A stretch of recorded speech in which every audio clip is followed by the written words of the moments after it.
What's up? What's up? It is Shoot Taylor, aka Blake Lee in some circles. It's kind of like a multiverse. And you are tuning in to Stu's Wrestling Podcast, the number one podcast for professional wrestling. You're listening to Stu's Wrestling Podcast. It's time. Your host, Stu Palmer.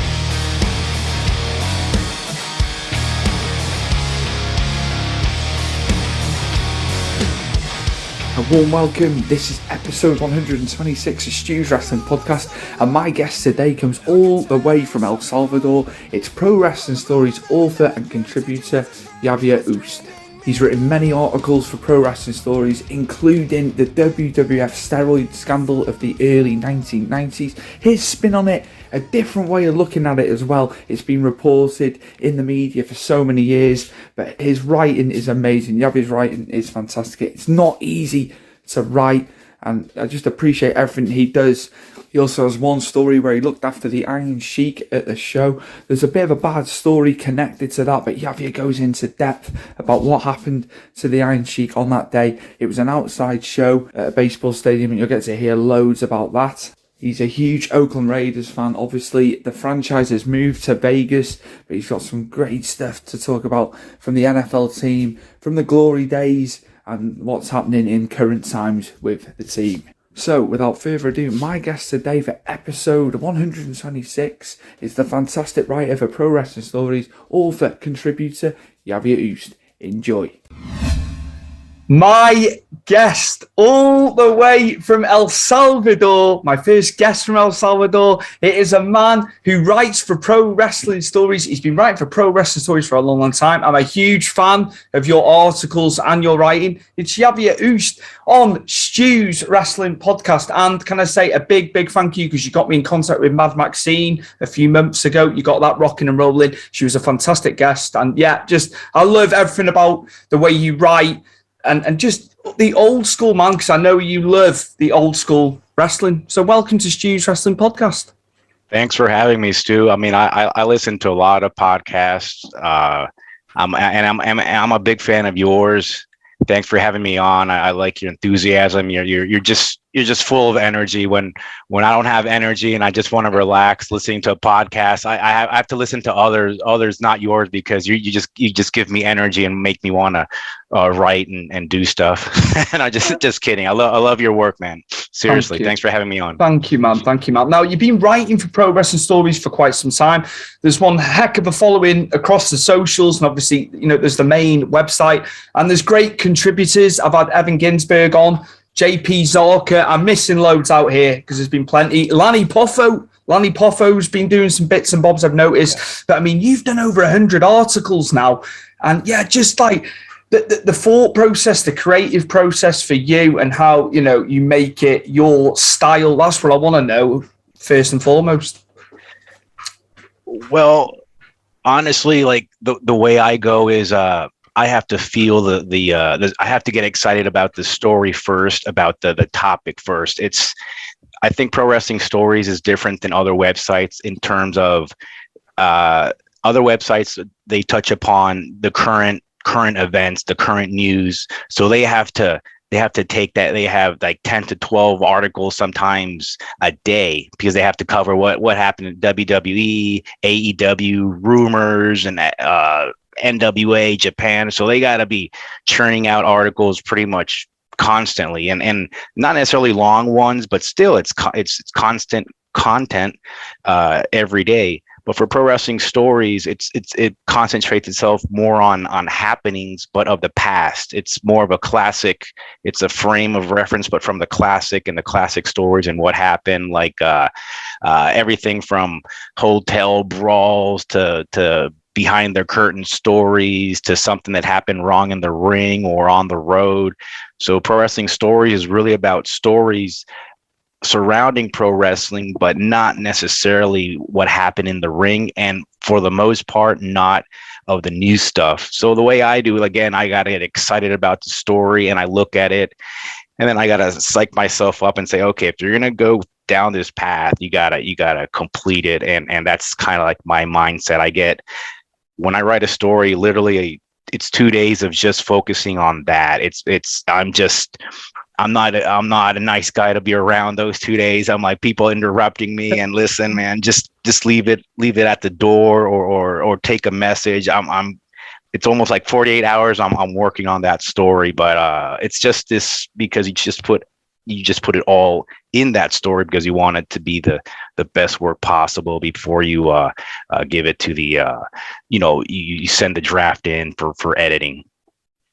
And hopefully everything turns out right in the end, and the readers enjoy it, and they share it, and if they're really paying attention, they'll see my name at the top. Hey, I like the way this Javier guy writes. That doesn't always happen, because that's not the way I was first a fan of the page, and I honestly rarely noticed who would write the articles until I started writing. I started noticing whose work it was. To me, it was just Pro Wrestling Stories, right? Just, I like that page.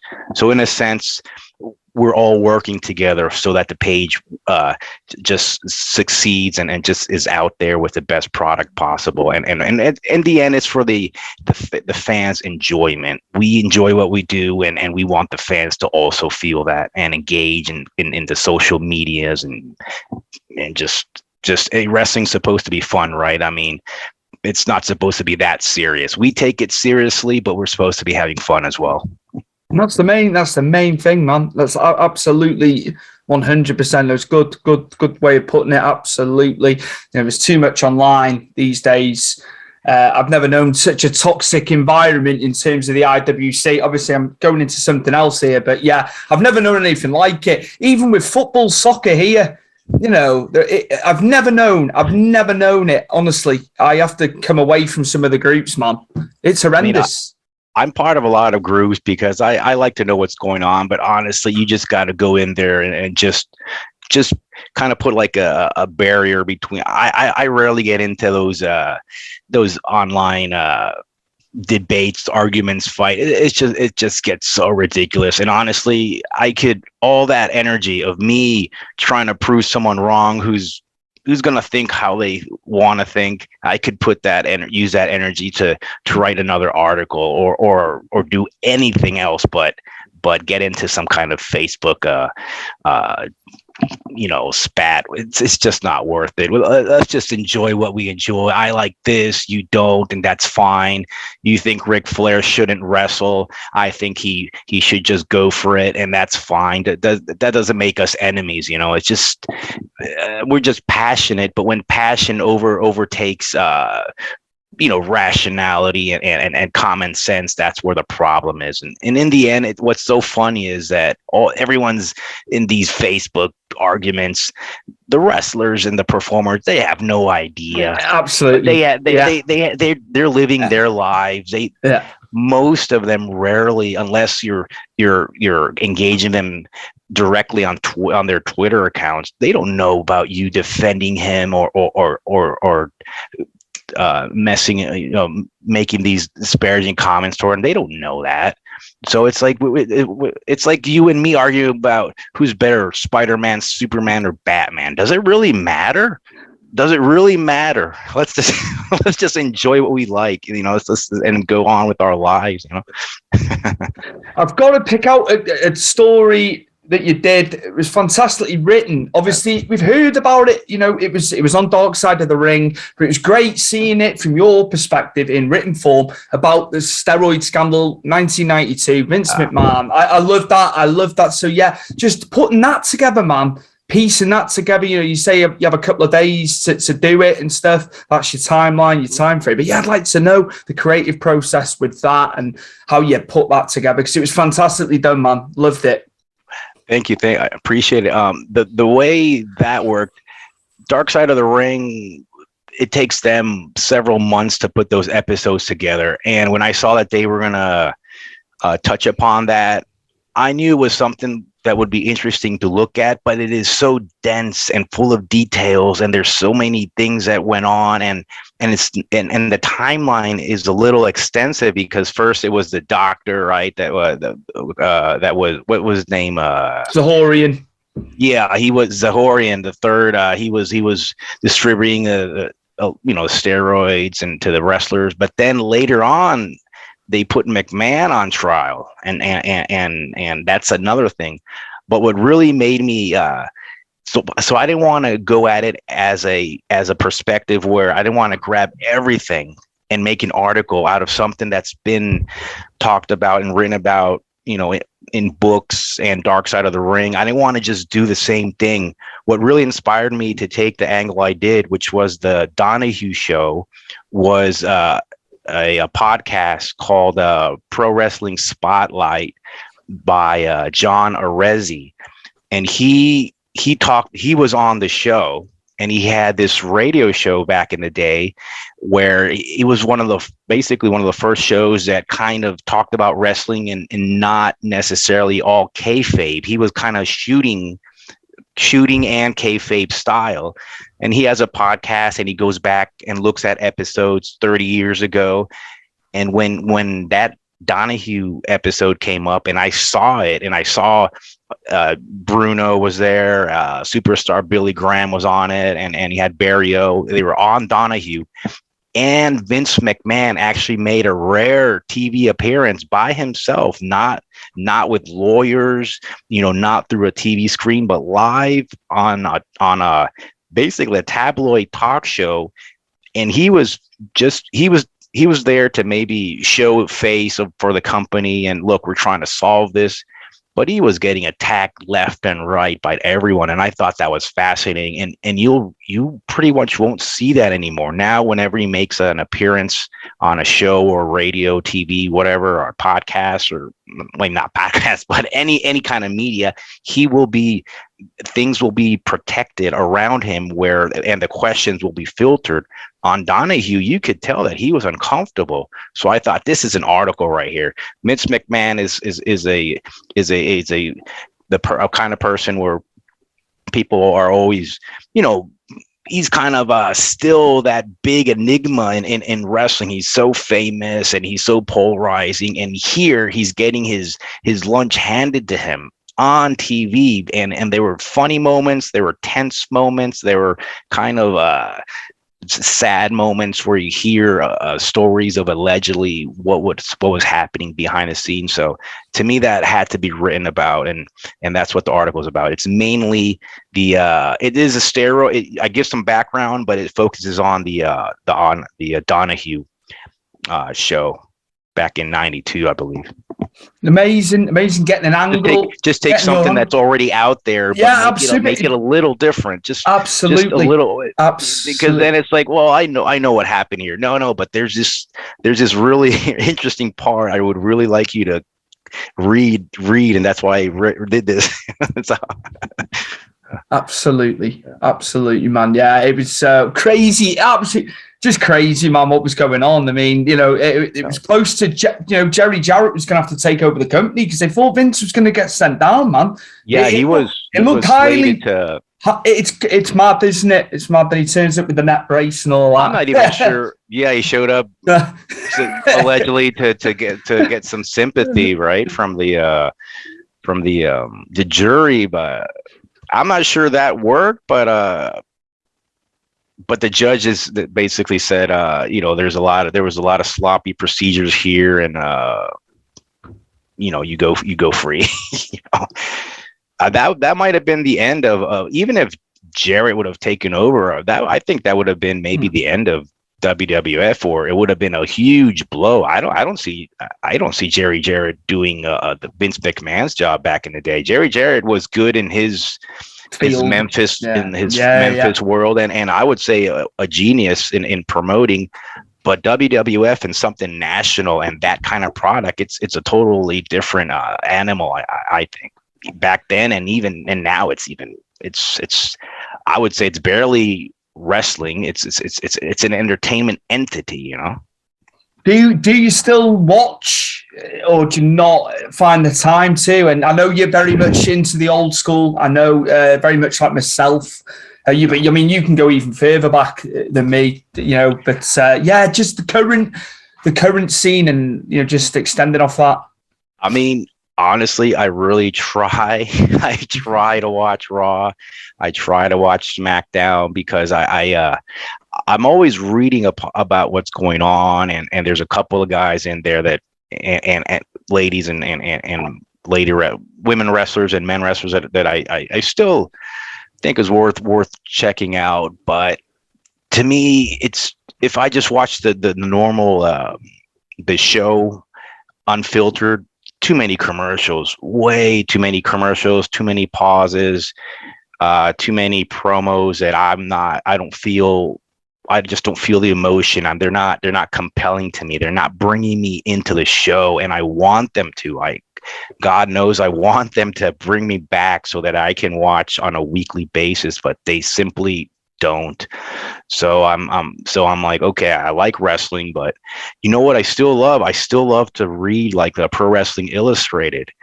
So nowadays I prefer reading about, even back then still, but now I prefer reading about what's going on as opposed to watching it, because I love those magazines still today, and now they're almost like they're better than ever in terms of presentation with the color and the sharp pictures and the formatting. They're super awesome. If Pro Wrestling Illustrated, the way it looks now, would have been like back in the day where I have a bunch of yellowed magazines there that are almost like newspapers. If we could have combined that, go back in time and take this presentation, use it with the old school mags, it would be just a level up right there. But short answer is I do occasionally, but I would say 80% of my wrestling viewing is the old stuff, and 20% is a combination of maybe a little bit of the NWA, AWA, sometimes New Japan, Major League Wrestling, Raw, SmackDown, but all that, maybe 15-20% of my wrestling viewing, and it's a shame. I would really like to get back into it, but I can't force myself. It's just, if it doesn't work for me, it just doesn't, That's fine, man. That's fine. Yeah. It's good to have that. Do you watch it do you still watch it regularly? Obviously, we're our provider now. It has been for the last few years. BT Sport, Sky Sports had it for years, man. They had it, didn't they? That's where we had it here in the UK. Which doesn't matter, because it's all the footage from them, isn't it? BT Sport don't have a hand in it. We get what everyone else gets, but they do like a 45-minute highlights, which you can get on the app. I tend to watch that. Yeah, I tend to watch that, man. I was going to add that. Yeah, I was going to add that. If I think the best way to go is maybe get a concise more like highlights instead of the whole thing. But aren't most people watching the whole thing? Because that's why they're on Fox. They're on Fox to generate ad revenue, but too many commercials, man. But anyway, let's stick to the positive. I don't want to bring everyone down in the first 15 minutes, man. It's your opinion. It's from your perspective, man. That's what I wanted. Maybe most people watch the way you watch nowadays. On the app or the highlights on their website on www.com, and they got incredible traffic. So people are watching, but I think they're consuming it differently than before. Before, people would sit down for the 2-hour Raw and the Nitros, and they would just eat everything up, man. But now I think with so much content out there, instant content at your fingertips, I think people are consuming wrestling a bit differently, but it's not like they're not watching, I'm going to go back to the past, and obviously, let's get into the past. Let's get into the archives of yourself, your personal stuff that you love to watch. Some of the talent over the years, man, that we've been subjected to and love, and just. I got something for you. Keep on talking. Perfect. Yeah, Javi's going to get some. We're going to get some art. I'm going to term it an artifact. So let's see what he's going to bring here on screen. It's morning for me, so something. Absolutely, yeah. 7 hours behind me. But I know you were a fan, man. Oh, the Warrior, yeah, absolutely. This is a 92. This is a 92 mag. You got all the Jimmy there, Jimmy Hart, one of the greatest. Skinner, absolutely. That's Money Inc. The Mountie. That's your youth right there. Nintendo ad in the back, but I knew you would dig the Warrior on the cover. They oh man, I loved Hogan.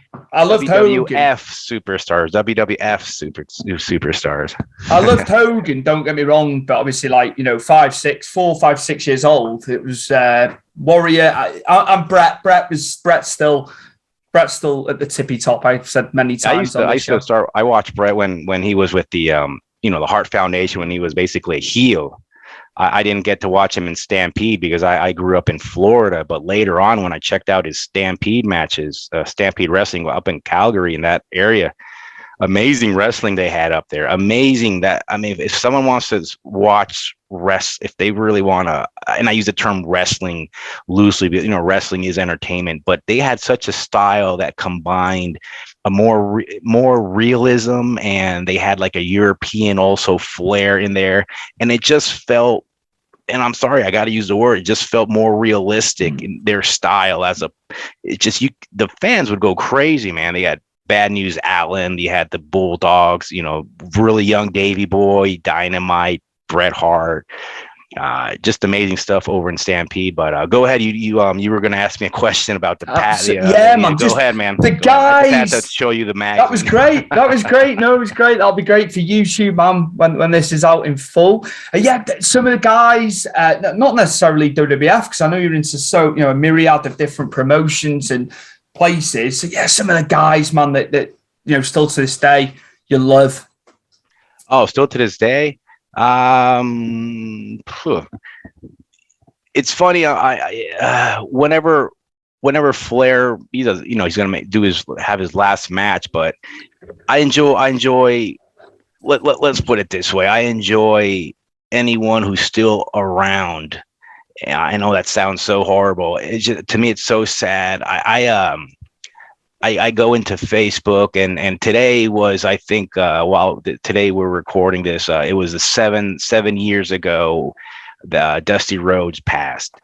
It's amazing that it's so great that people remember our heroes, but it's just so sad that they're gone. It's just really sad, and it makes you really think about life. And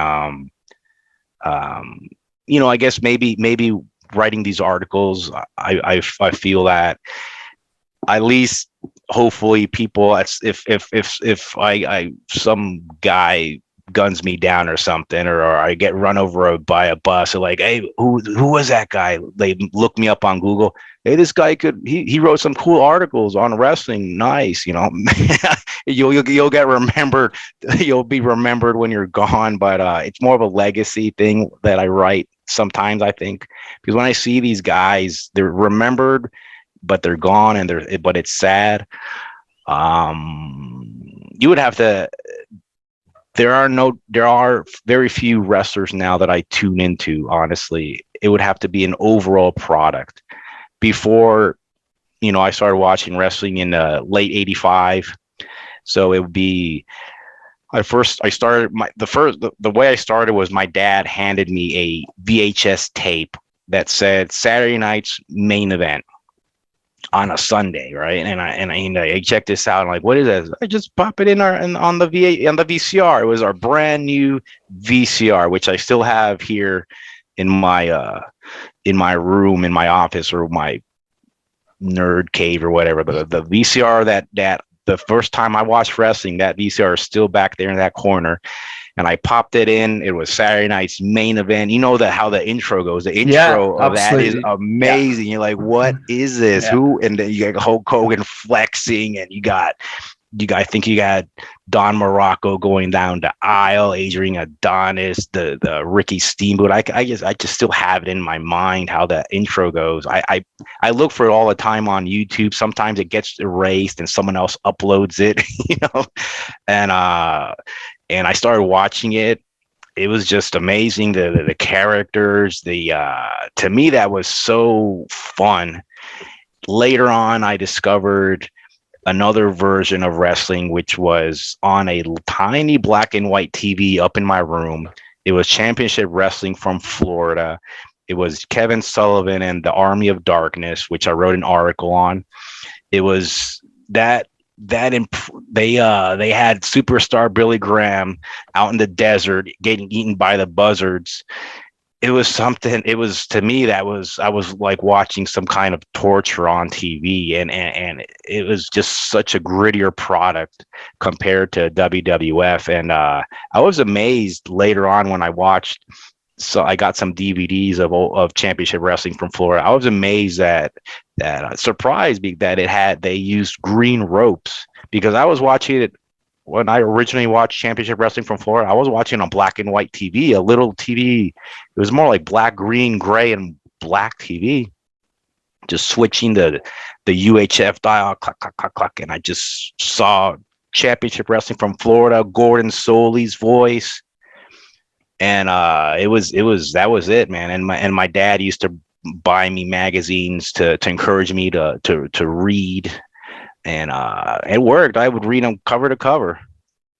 It's a good thing he didn't see the ads in those magazines, but and some of the bloody pics, some of the pics of guys all bloody and stuff. But I read those magazines. I wish I still had them, but I think I have one still there that he originally bought me. Man, those like treasures for me. I remember like early 90s myself now going into magazines. I think it was still in black and white, this magazine. I'm in Wales in the UK, like, you know, and even then it wasn't full color. I remember having this magazine. Part of me wishes I still had it. I wish I collected and kept stuff like you have. But I remember, you know, when it sticks with you, they're like 4, 5, 6, 7 years old and you got this in front of you, but that wasn't in color even then. And it had all the results, you know, from WCW and stuff. It was amazing. Like, I was just like transfixed on this book, man, this magazine. Yeah, in the 90s, if it wasn't a WWF magazine, the so-called after mags, you know, the Pro Wrestling Illustrated, the Wrestler, Inside Wrestling, and all Wrestling Superstars, the Wrestling Review, all those, that family of mags, they were mostly black and white, and maybe a couple of color pages. And the Pro Wrestling Illustrated later on had that insert in the middle, that poster. But there was something really special about those magazines. I go into them and read them still, and you just lose yourself in them. And it was, at first I was frustrated because we're so obsessed over knowing what's really going on or what really happened. Okay. And that's fine. And that's, you know, all these wrestling books up here off camera, those are more like what really happened, quote unquote, according to Backlund, you know, according to Jody Hamilton, the assassin. But when you go into those mags, those are like reading comic books. I appreciate the creative writing, the creativity of the writers who would have like a story on a Ricky Steamboat and how he trained in Hawaii and supposed quotes from him. You had to be some people saying, "Oh, that's BS." That was kayfabe. It was creative. It was entertaining, and you just lose yourself in those. It's like reading fictional, but based on reality. Like you watch a movie, they say based on real events. You know, hey, is based on this, but we made this much around it and enjoy. So those magazines were the internet before the internet. That's what a lot of people don't understand, and they hold a special place in a lot of wrestling fans' hearts. You know, take me back. I tell you, it's just too much. There's too much, man. It's like kids today. I'm trying to get my eldest nephew into it. We bought him the wrestling ring, the figures. You know, he's got the games on the PlayStation and stuff like that. But there's just there's too many things now. It's just the way it is. There's too much to take your attention away. I mean, used to if you had a couple of those magazines, you used to just cherish them because it wasn't like you didn't know if you would be able to get more later on, or you would have your parents would buy you more. But now it's great. I mean, a lot of stuff is out there, but how much is going to be remembered with such fondness? Who knows? But the good thing is pro wrestling, sports entertainment is still out there. There's so many options now. There's got to be, we talked about the new stuff and we always focus on WWE product. most people do, AEW, but there are so many smaller promotions out there that are worth checking out. And at some point there will be something that really grabs me, and I'm going to watch full episodes again instead of just little like 10, 15 minutes. There's a lot of stuff out there, a lot of talented guys who aspire to be in a big company and with a big contract, but there's got to be, and I guarantee you there's something out there for everyone. It's maybe we haven't found it yet but I haven't.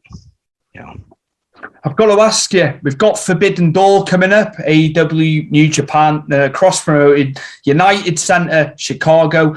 I've got to be honest with you, I love AEW, but I just think it's getting there's too much on the roster now. There was a point where they were building the roster initially, 2019, 2020 to a certain extent. And I get, there's cross-promoting, and I love it, but I just think there's too much going on. There's too many belts. We've got this all Atlantic title coming in now. It's just a personal preference. I love the show. I just think the roster's just too gargantuan, man. I really believe that. And Hangman had only just lost the title, and he wasn't involved in the Battle Royal on Dynamite. To me, I know they're trying new things. They're trying to come at it from a different way. I know Tony Khan, huge fan of wrestling like ourselves, but I don't know, man. It's gone. It's too much. It's just a behemoth, that roster now. In my opinion, AEW, I watch a couple matches here and there. I do notice that it's kind of hard to keep up with what's going on, and I know a lot of fans are happy that there's this influx of talent from different promotions, and they should be. This is great. If the way I see it, if there's going to be a way to take down WWE, all these other companies are going to have to come together. And maybe it'll be, maybe WWE will probably never disappear in our lifetime, but at least we'll have a strong number two, and competition is always good in wrestling. We saw what happened in the Monday Night Wars, how that helped the product, how it made it exciting and unpredictable. I think what happens with the WWE product, from what I've seen, is that it's a little predictable, but it's just it just seems like they're going through the motions, and it was strange because I'm watching it and I'm like, why am I not getting into this? I don't get it, because a lot of people are watching this. I went back and watched stuff from the late 90s, early 2000s. The crowd was so much more into it. Mm-hmm. The wrestlers were so much more into their promos. You just felt this tension in the air. You could cut it with a knife. And I'm like, this is the difference. This is the overall feel of the product back in the late 90s and early 2000s. It was just it was must see TV, and I'm watching it now and it just seems so sedate, so but too scripted. I'm not feeling it. So if they can go back to that the way those shows felt, that overall, you can cover the whole arena with lights and pyrotechnics and lasers, but that doesn't mask the fact that a certain wrestler is not getting over with the people, or a certain match is not really appealing for the people there. You cannot. There's only so much you can mask and hide. Right? There's just only so many smoke and mirrors. Watch I know you have, but just remember the wrestling from back in the day. It was just a ring and the two guys, or a tag team. They didn't have all these fancy lights. They didn't have these entrance musics. And I'm talking about before entrance music. Like you would see Bruno coming down the aisle. I always hear this.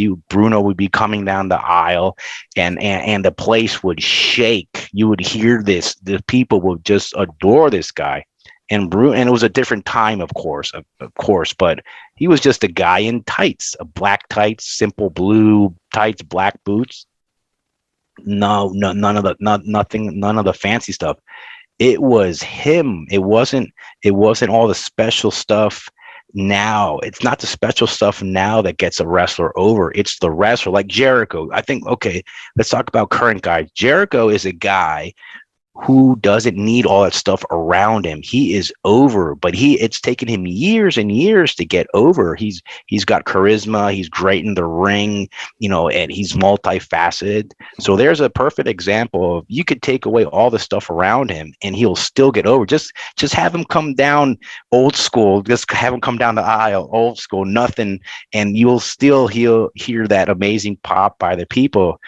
So I think, the current product now, it can get better, and you will hear you'll see the fans react to it. You will. Fans, they're not. I don't want to see fans clapping and cheering because they're supposed to. I want that to come out of their emotions, their pure love or their hate for someone. I want to see that again. That's it, man. I tell you what, as well, just go back to Jericho.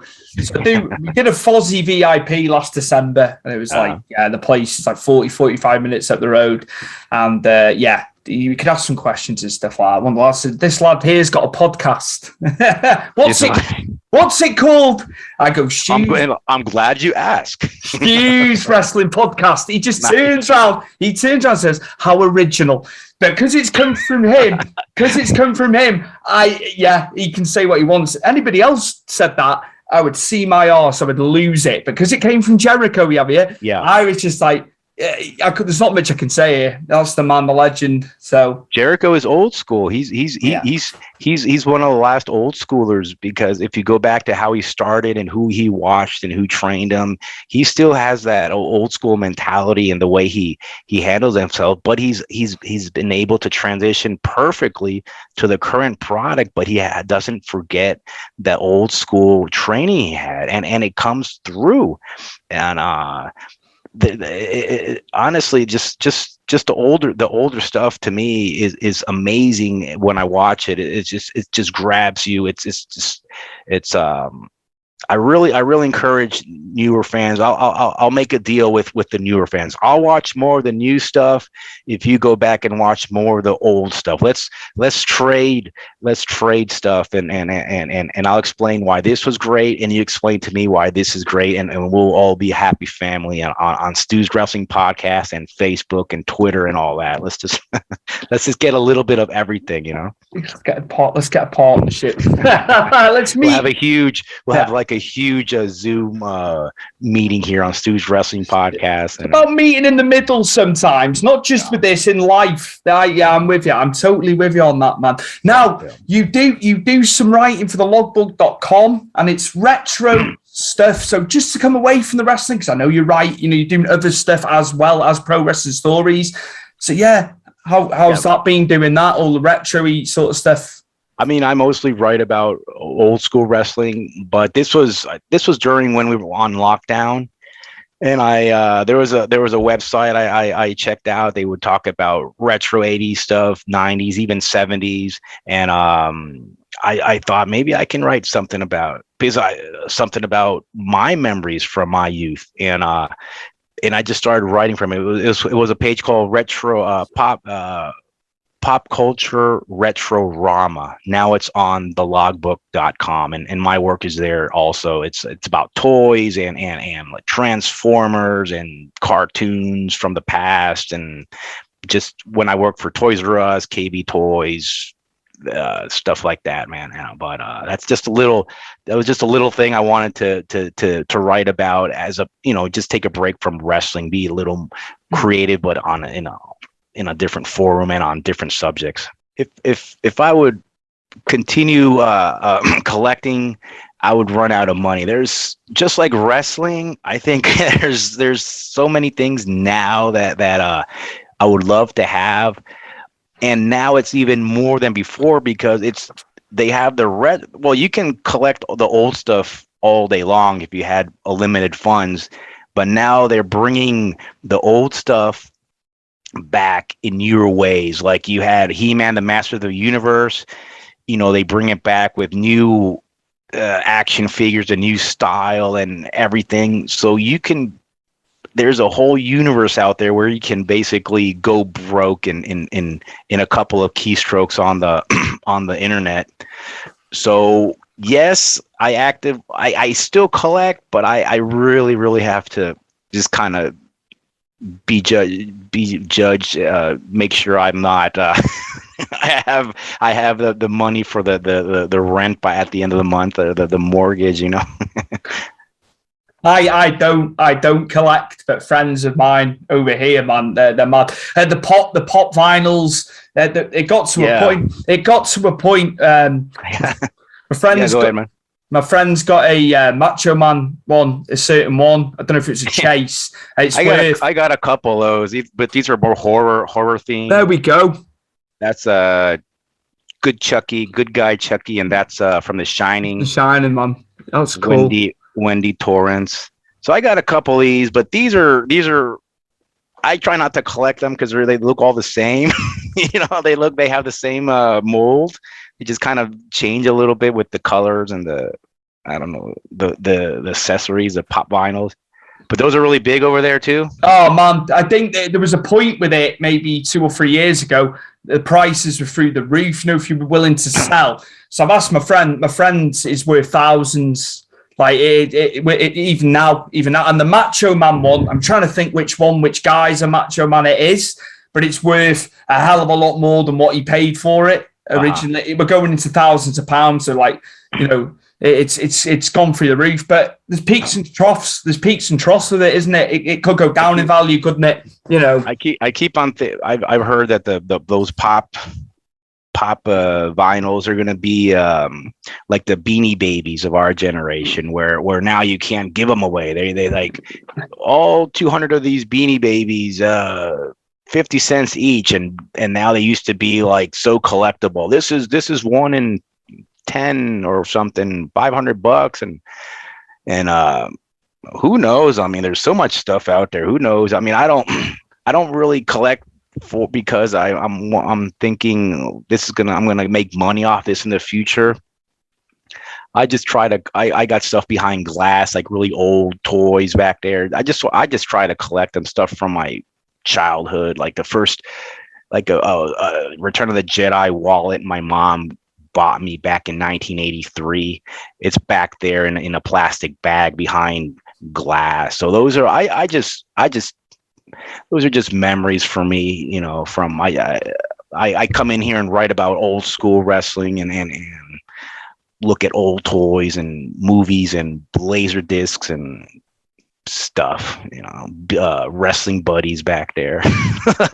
the Hasbro figures as well. There's some over there. Yeah. Through lockdown prices. I'm in these groups. I don't collect, but I'm just fascinated by what people are getting. So I've been added into groups, and you feel left out, man. I need to start collecting too. I'd say to the lads, I said it's fantastic. It's just I've never gravitated to that. It's like signatures when we've gone to the WrestleMania fan access, WrestleCon when we were at WrestleMania. I was going there to get photos with the guys. I wanted photos of Flair, Bret Hart, Ken Shamrock. He was a great one to meet. Rob Van Dam. Just so many guys. That's what I like. That's my memorabilia, having the photos of the guys I grew up on, man. But other guys, they're just mad into collecting. It's crazy. But yeah, those Hasbro figures were crazy. The prices during lockdown, everybody was after them because they needed something to do, and it just skyrocketed in value. It was mental. It was mental seeing it. It's amazing how the economy keeps on rolling even through a pandemic some way with through the internet. Like, well, I got nothing to do, I'm going to spend some money on wrestling toys. So let's go for it. This pandemic might take me too, so let's get some wrestling toys and hell with it. Speaking of you talk about wrestlers you've met, it just sparked a memory for me. I used to work in minor league baseball, and they had wrestling night once, and they brought in the Iron Sheik to at a table for him, and his agent, Eric Sims, was with him. If you've ever heard of him, I didn't know who he was at the time. Now I know who he is, and I remember, he was there. So it was Eric Sims, the Iron Sheik. I think this was before he got into all that Sheiky baby, this whole persona. This was after WWF, but he was kind of working the indies. And I was in charge of getting him his beer. And first of all, I was taken aback because he was dressed in all American stuff, and he's like, America, America. Because when I watched the Iron Sheik, he hated America and Iran and Russia, and he was with Nikolai. Because there was this moment where I stopped watching wrestling for a little bit. So, but all of a sudden, Iron Sheik shows up, and I would get his beer, and his preference was Budweiser, because Budweiser is basically the iconic American beer to people not living in the States, right? And long story short, he lost. Seems like by the end of the whole thing, he lost his money. He didn't know where his autograph money went. None of us took it, none of the staff, but it was kind of sad to see that. I was really, I'm thinking, wow, she came in and he lost his money, and I got an autograph from him. I don't have it anymore, which was just totally uncharacteristic of me. I think I just somehow got rid of it, but that was dumb of me. But that's some of those stories when you meet these guys. And he did his Persian club. Oh my days, exhibition. Man. Those things are heavy. Those things are no joke. It's crazy, man. It's crazy. Yeah. Let me, try doing that with the broom. You can't do it. Try doing with those. It's what he did. It's what he did amateur before he went into pro wrestling, man. When he was in the Olympics and all that, it's just crazy what the man's achieved. But for the money to go missing, man, that's disgusting. That's disgusting. I'm sure you were disgusted. I guess back then I was a little more. Excuse me. Sorry. I was a little more innocent, maybe, and I could never imagine anyone taking his money. But someone must have taken his money. I mean, because there was fans around the table throughout the game. So who knows, man? I hope he's well. He's very entertaining on Twitter. He's one of those guys. If you're on Twitter, just follow him. You don't need to follow anyone else. You'll smile every time. I like the one from years ago on Howard Stern, when he was on Howard Stern. It's if you've been on Howard Stern, man, and he was brilliant on that. I know we've had many wrestlers. He's had Hogan. He has Roddy Piper. So good.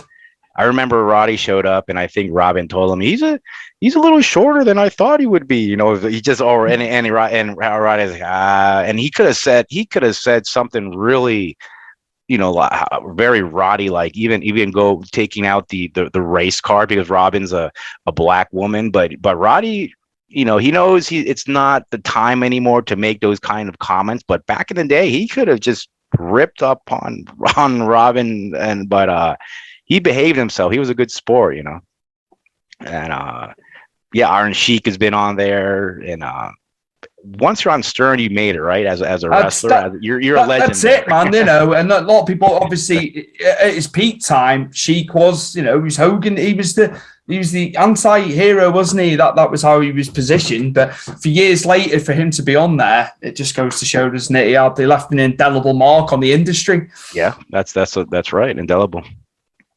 Absolutely, man. Javier, how long have you been in El Salvador for? Like, how long have you been there for, man? Well, I think I was born here. Right. Okay.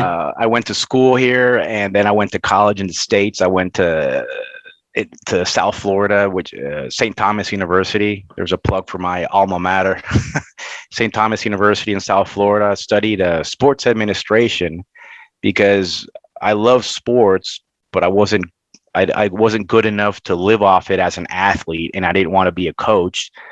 And what's left? Oh, the people who run the team, the management behind the scenes, the finances, the administration of the stadium and the marketing and the promotions. So that was my major in college.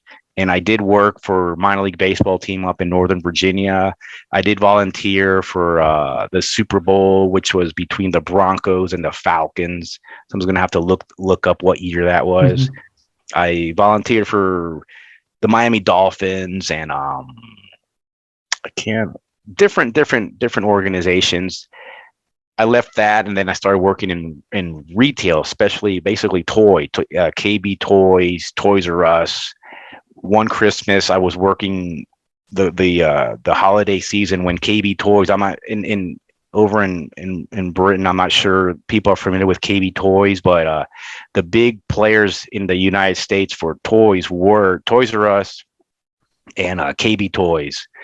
So, but KB Toys went broke one holiday season. So I was working mornings for KB Toys and evenings for Toys R Us. So during the day, I was wearing a dark blue shirt, like a navy color. And at night, I was wearing Toys R Us red. I was working. It was super exhausting, but I was just working with toys and I honestly, and I'm not trying to brag, but I really did know more about the inventory and what the store had more than the store manager. I really did, and I loved working there.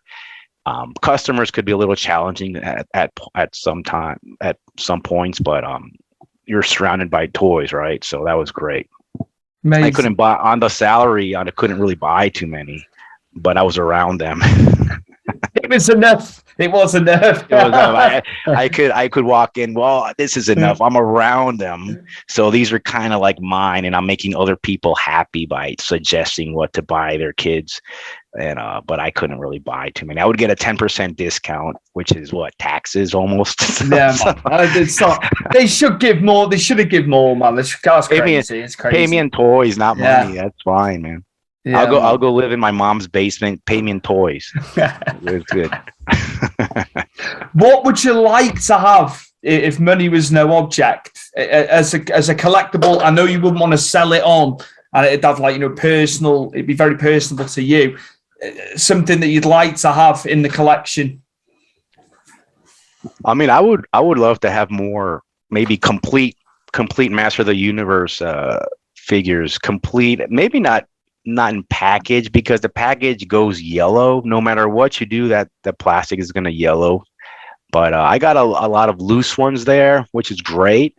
But if I could get more complete ones and in better condition, because a lot of those, they have what you call the O-rings, which is where their legs attached to their torso. That kind of snaps over time because rubber starts getting old. So a lot of those are kind of leaning on each other, or the torso is detached from their legs. So it looks like like the end, what happens, the aftermath of some kind of medieval battle where some are just kind of lying there without their legs or their arms. So I would like more complete vintage figures like that. But there's so much, again, there's so much stuff out there. If you go to like a place like look at me plugging Entertainment Earth, if you want to go broke like in 5 minutes, go to Entertainment Earth, and there will be tons of things that you would love to just buy. So if money was no object, I'd just splurge on that website. Right, back to sport.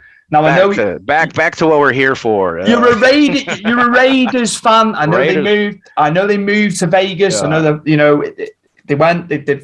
they left LA after so many years. But yeah, I know you. I wear all these caps, Javier. But I tell you what, I don't know too much. Dallas? Is that the Dallas Stars, right? Yeah. Are they back there? Is that one of those old school? No, it's a current. It's like a current cap. Are they back there? But they weren't there always. They left at some point, right? You know more than me on the background, man. Honestly, because I get asked. I could swear Dallas doesn't have a hockey team anymore. They haven't had one for years. I could swear that, but if I'm totally wrong, please. They've been in the Stanley Cup. Please inundate Stu's Facebook. They've been in the Stanley Cup. They've been in the Stanley Cup the year before last. Okay, so I'm totally lost. Yeah. Right, I'll move. I think there was a team called the North Stars. Right. Okay. Yeah. And maybe they moved to Dallas. But, yeah. No one said I'm a hockey fan. But I have gone to watch minor league hockey in Macon, Georgia, but that's maybe for another podcast. But going back to the sports, the Raiders, yeah. But you forgot to mention that they were known for being from Oakland. Absolutely. The Oakland Raiders. Like a lot of people, LA, they had good years in LA. They won their last Super Bowl was in LA back in 83, I believe.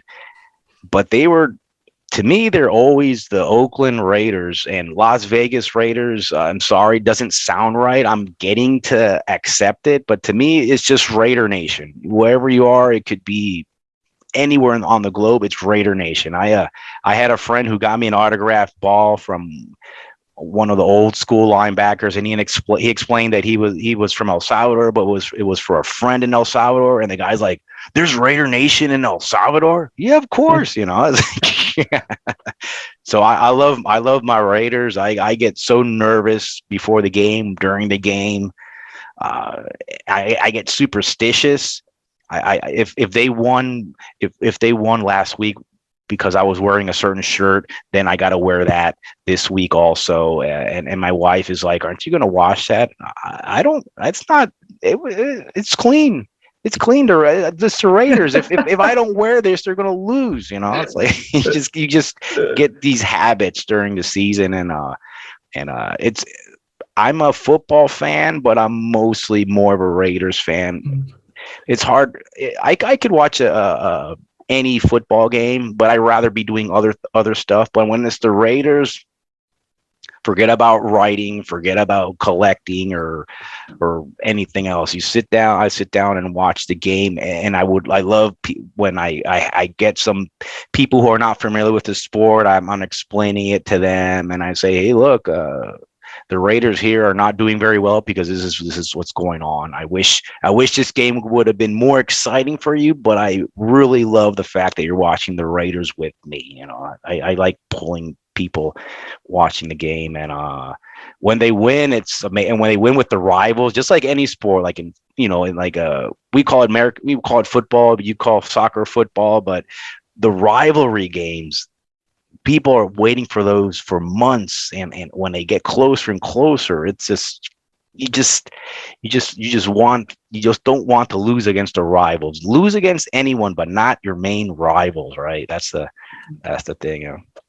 I'll tell you what, that new stadium there that they built for them, though, my word. And then obviously SummerSlam last year was there. That's incredible. I do like a lot of the modern stadiums, and I like the design of that. Like, it's clear on the top, the roof. It's cool. It's very modern. I know a lot of people like old school stadia, but that's a hell of a place. The Reliance Stadium.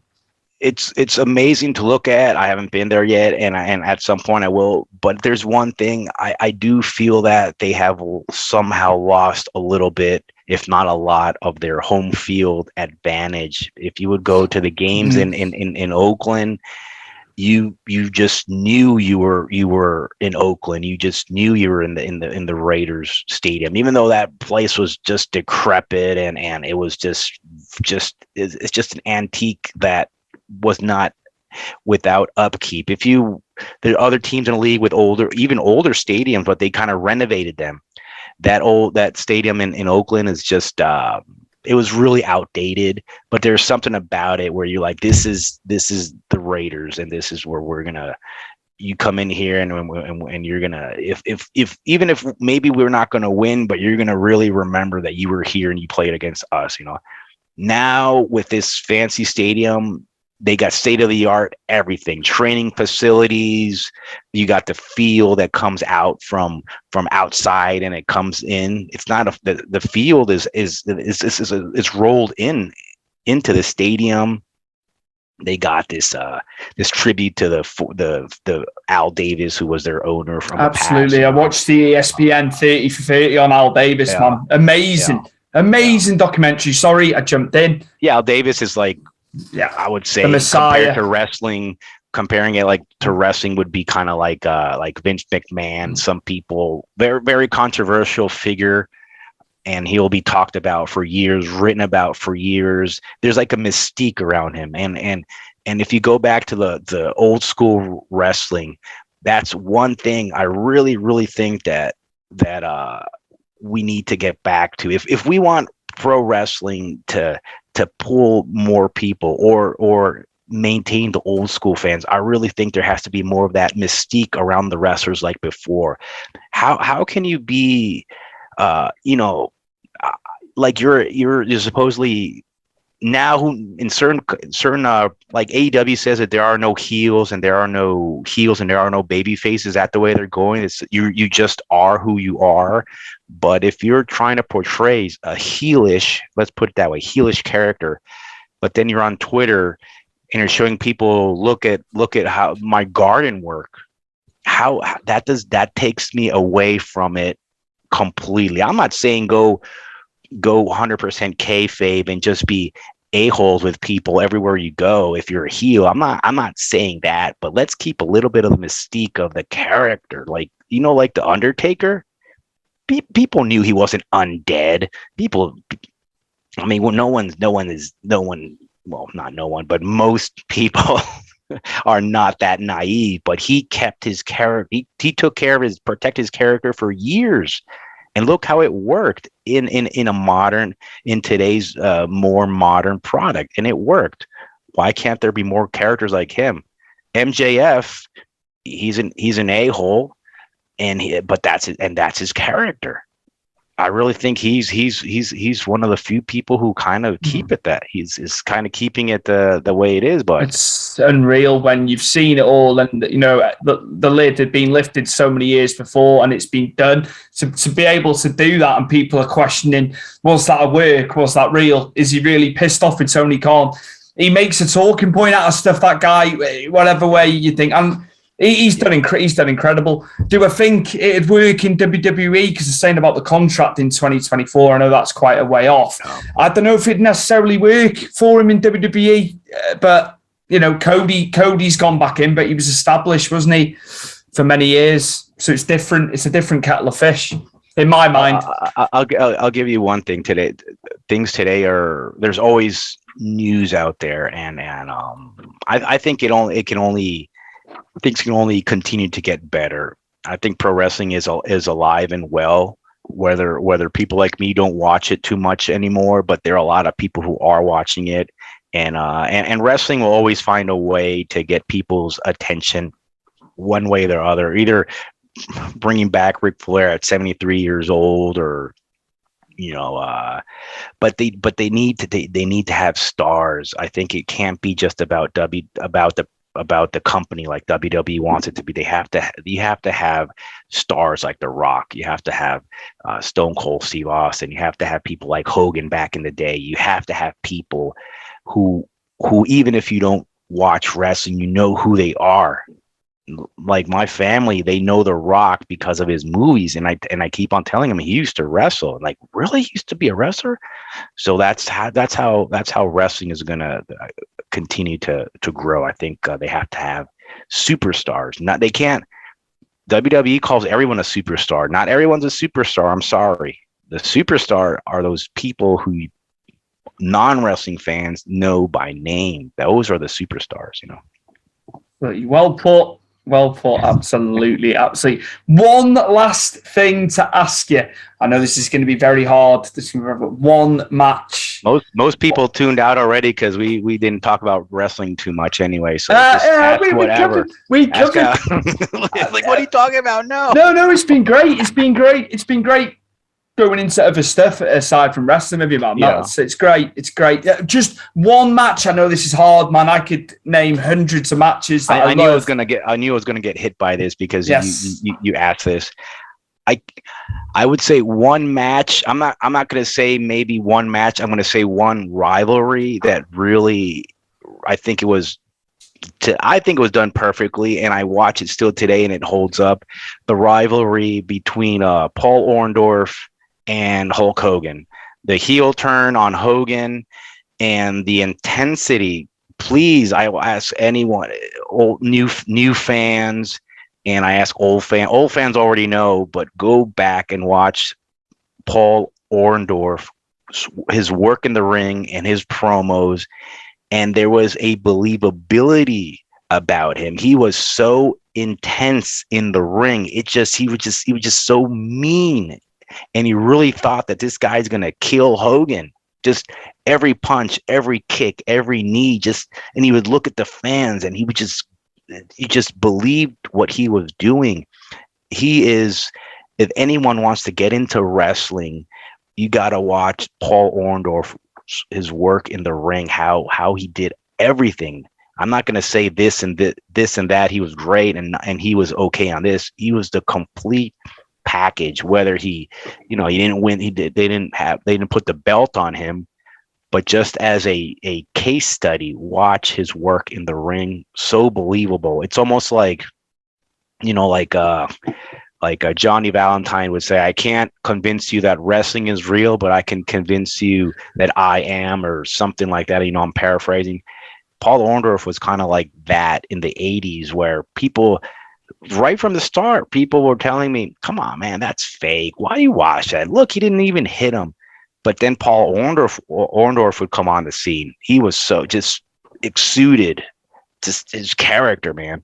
And maybe another rivalry I really enjoyed was, this was in the mid 90s, 93-ish, Vader and Cactus Jack. Mm-hmm. Because it was already going into a time where the product was kind of becoming a little softer, I would say, even for WCW, which has its roots in the NWA. But then you see Cactus Jack, now Mick Foley, Cactus Jack being power bombed on the concrete, legitimately with a concussion. You would see Vader going all out on him with his like stiff shots in the corner, blooding Cactus Jack's nose.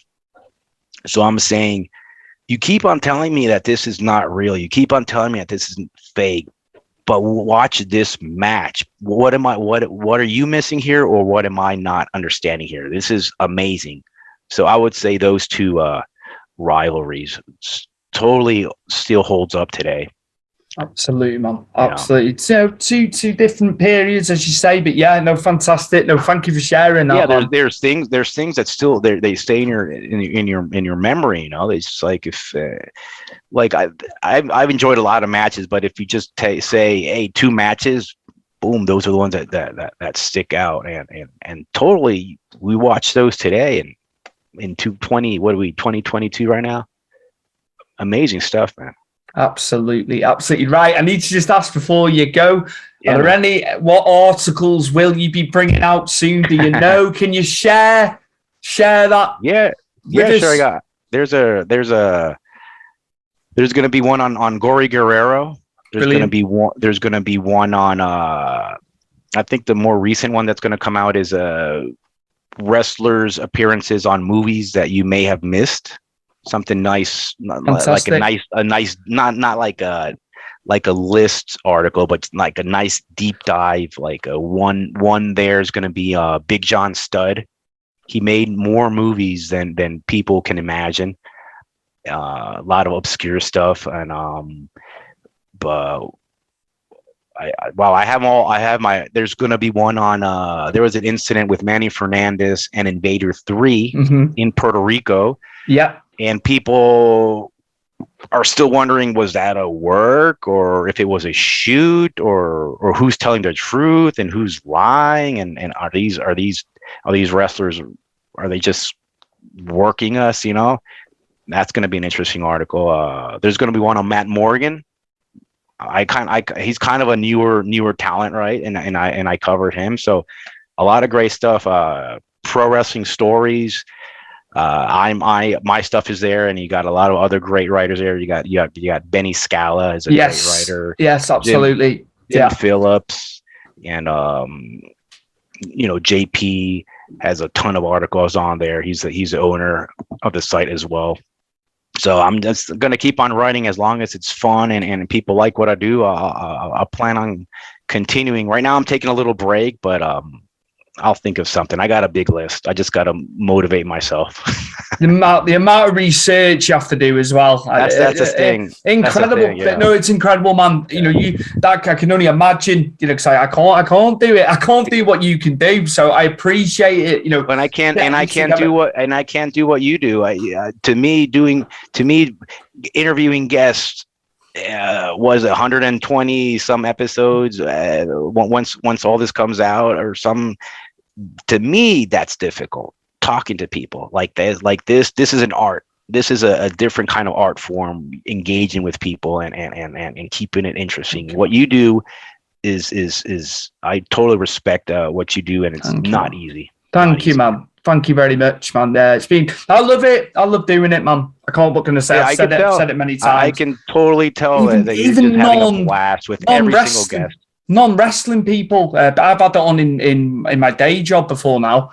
You're so engaging. I said, you don't even like wrestling. No, but that was just a bit, praise that I wasn't expecting. I just do me. I just do it in my way. Your podcast is honestly, it's like you're sitting like in your context. It's like you're just at a pub and you're just talking with someone. That's the way your podcast feels like, or you're like at a cafe and you're just chatting. Sure, it's Stu's wrestling podcast, but you talk about other things, like we talked about toys. And I love doing that. I love finding out about you, the person, aside from what we're predominantly here for. Everyone on your podcast loves wrestling or is in wrestling somehow, but we all have different hobbies, and we all have, most of us, normal lives, normal jobs, but wrestling brings us together. But there's more to wrestling in life, and but it's like, there's real interesting. You got great guests, man, and I appreciate you having me on. I really absolute pleasure. It's an honor having you on, man. Loved it, absolutely loved it. My guest today, relatively early in El Salvador. We've got the early riser. Right, I gotta get to work. Thank you for I'm already dressed for work. I'm like, where are you? I'm doing a wrestling podcast. Don't worry about it, man. I'll be there when I'm there, man. It's Friday. Friday, man. It's almost Saturday practically. So I love it. I love it. You've palmed off work to be on here today. My guest, all the way from El Salvador, it is writer for Pro Wrestling Stories. We'll have links for your articles, Javier, as well. I'll make sure I promote it when we put this out. Javier Ojst. I'm trying to get the surname correct. Yeah, Javier Ojst. Perfect, man. Thank you for coming on Stu's Wrestling Podcast today. Thank you for having me, man. It was a blast. I had a lot of fun, man. What a fantastic guest we've had on SWP today. Javier with some great insight into how he writes the stories, how he goes about it. I love what these guys can do. It's amazing. I would not be able to do what they can do. So yeah, just lovely and honest and open is Javier. He's such a nice man. It was nice to hear about the Raiders, his NFL team. Obviously moving over to Vegas, the franchise, but yeah, some photos there with him when it was based in Oakland. But yeah, just a fantastic episode, a fantastic guest, and we'll be back very, very soon for episode 127 of Stu's Wrestling Podcast. See you soon.